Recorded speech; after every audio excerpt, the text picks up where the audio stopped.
you guys? It's Mike Shinoda. I'm going to take you through the Fort Minor Rising Tide album, track by track, to give you some insight into how the songs were made and some of the great stories that went on behind the scenes as I was making the album. This album basically started as an idea to get back to my roots in the type of music that I used to make before Linkin Park. Back then I was listening to things like Run DMC and Beastie Boys, LL Cool J, Rakim, NWA, Boogie Down Productions, and a lot of that was sample based. They used to go back to old, 70s, 60s rock and funk and blues records and sample those things. I wanted to make an album that had that feel, but instead of sampling from those old records, I made the samples myself by playing the instruments by hand. Anyway, here we go. Fort Minor, The Rising Tide. I produced and mixed every track, overseen by Jay-Z, and I had a lot of great friends on the record. Check it out. That was Remember the Name. That was one of those songs that, when I did it with Ryu and Tak from Styles of Beyond, I think that it was really just a good feeling to get back together with those guys. I've been friends with those guys for about 10 years, and this was one of, Remember the Name was one of those songs that when we did it together, it just felt natural. It felt like, friends getting together, hanging out, recording some music. And that's a good feeling. I think that's why the song came out the way it did. This next song is called Right Now. It's got Black Thought from The Roots, and Styles of Beyond is on this one as well. The song is basically inspired by a movie called Shortcuts. It's a film by Robert Altman. It's actually one of my favorite movies, and I just love the way in the movie what they had is basically, say about 20 different characters whose lives just basically interact with each other, but they don't even know each other. And that's kind of been that was the theme for the song. Petrified was one of the last songs that got finished for the album. I think that I just wanted something that was kind of ridiculous and almost didn't have a point, that was real exciting and had a lot of energy to it. I thought that the rest of the album, had some really serious moments, and I wanted to do something that was the opposite, something that was just kind of crazy. When I first did my verse to Feel Like Home, I remember taking it to Jay, and this was the typical thing that would happen with the executive producer role. I'd send him a song and he'd listen to it and give me some feedback. Like on this song, for example, he said, I really like the beat, I like the hook, but the verses in general could be a little deeper. The verses that we had on there before were kind of like these, but they didn't go into specifics as much as these did. And so he said, you remember that movie Friday Night Lights where, everything was really heartfelt and it was real serious, and at the end of the story, there wasn't necessarily a happy ending for everybody.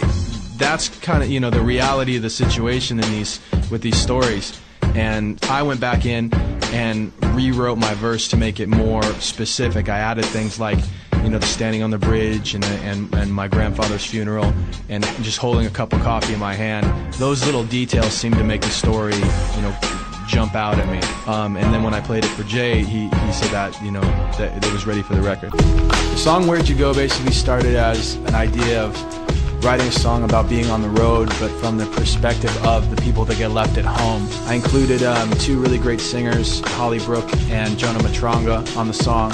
After the album was released, I heard so many different versions of how people connected with the story, from the idea of having parents who were divorced to having siblings who were away, or having a loved one who was off as like a soldier in Iraq. These stories really, really touched me, and I think touched a lot of other people who were involved with the project, and that's kind of what we ended up doing the video about.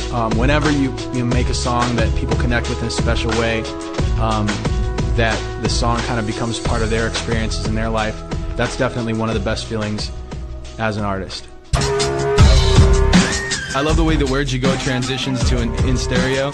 You hear the dialogue from one of those meetings with me and Brad Delson and Jay-Z, where we were kind of reviewing the songs for the album, and Jay's comment about in stereo was just that he first and foremost, he loved the beat. I wrote the song basically to talk about when I write a new song, no matter what it is, if it's something for Linkin Park, if it was a Fort Minor thing, the very first place that I play it outside the studio is in my car. If it works in the studio, that's one thing, because the studio has really expensive speakers, really expensive equipment, but in your car it's an entirely different sound, so you throw it in there, and if it's working there too, then it probably sounds alright. On this next song, Back Home, it was really great to get in the studio with Common. I had met him on a bunch of different occasions, and he always just seemed to be a real nice guy. We always just seemed to get along and have funny conversations and get off on weird subjects and all that. This beat, for some reason, just it wanted to have Common on it. I played him the song, and he's like, "Oh, let me get on that one."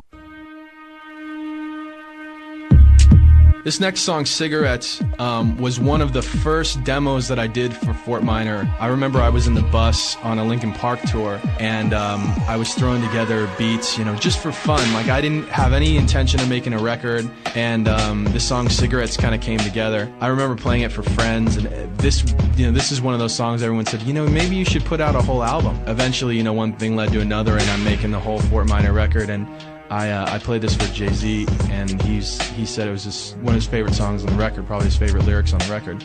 And I asked him, do you think it's weird that people see me as a person coming from Linkin Park, which is a rock band? Is it weird to have a song like this, which is obviously a kind of a commentary on where hip-hop's at right now? Being that we kind of know each other a little bit, he knows I was raised on hip-hop, and that's just the backbone of my musical, background or experience. And he said, if you love hip-hop the way that I know you do, then you're allowed to be critical of it. If it freaks people out, then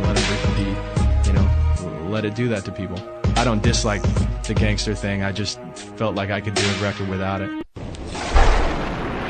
Back in 2003, I think it was, maybe 2004, we did a tour called Project Revolution with Linkin Park. We do this tour every year, and it gets bigger and bigger every time we do it.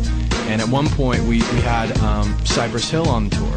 And when I watched them play, they had this percussionist, and his name's Eric Bobo. He's the son of Willie Bobo, who's a famous Latin jazz percussionist. And when I saw him play, I was like, man, you know what? If I ever get a chance to, we are going to get together and record some music. And so obviously when I was working on this Fort Minor project, it was a perfect excuse to get together.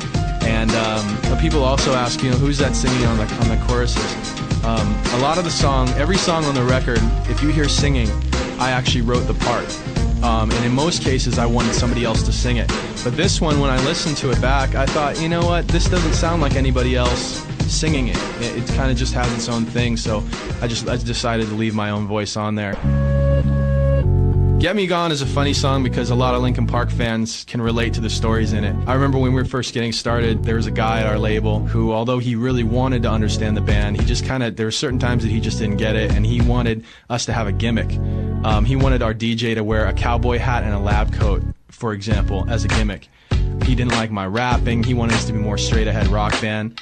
All stuff that, just didn't make sense for us. That's not who we are. So lucky for us, things worked out as far as, we put out the record after that, and it did well. That way, now we get to do what we want to do on a record. Also, there was a time when people said that the band was manufactured, and obviously that's ridiculous. We've known each other for years and years, and we make all this music. We write all this stuff ourselves. So I just wanted to address those things in a song. High Road is one of those songs that it just makes me happy. It just sounds like a good time to me. It sounds like a party. I love playing it live. When Fort Minor plays shows live, I put together a band of, there's 3 string players, 3 backup singers, and a drummer, and a DJ, and it's me and Styles of Beyond on the mic. It's just a good time, and this is one of those songs that I love to play. When I was growing up, there were groups like Public Enemy and Boogie Down Productions that would talk about more maybe political issues or social issues, just whatever was affecting them, they thought, in their community and personally. And I don't know, I feel like maybe that's not completely missing from today's hip-hop, but it's definitely something that I've never done before on a record, and I wanted to do.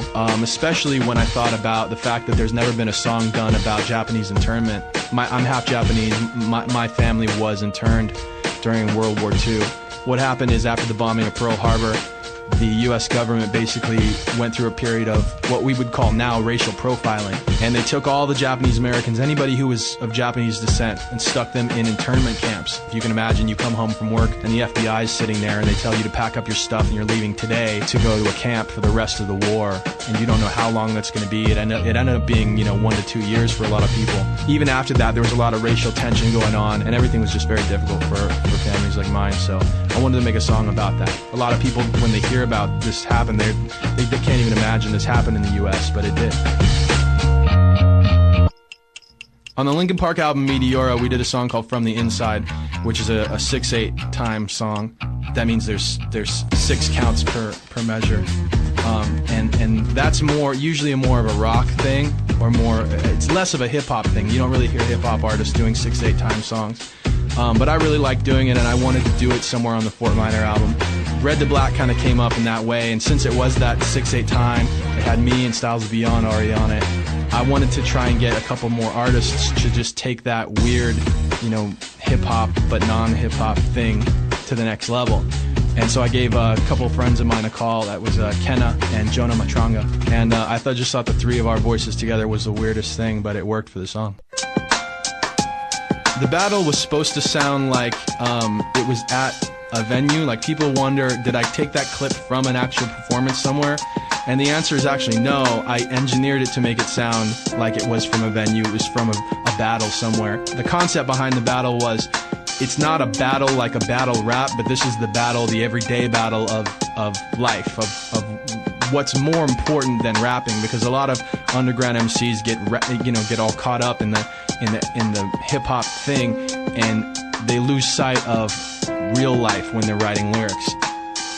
The song Slip Out the Back is basically, it's just a really deep story, something I just came up with in my head. It has little elements of reality, but it's not based on one specific thing. It's kind of just weird little run-ins I've had with people and fans in the past and what they've told me. The idea, the theme of the song being that sometimes in order to be a hero, you have to appear like a coward.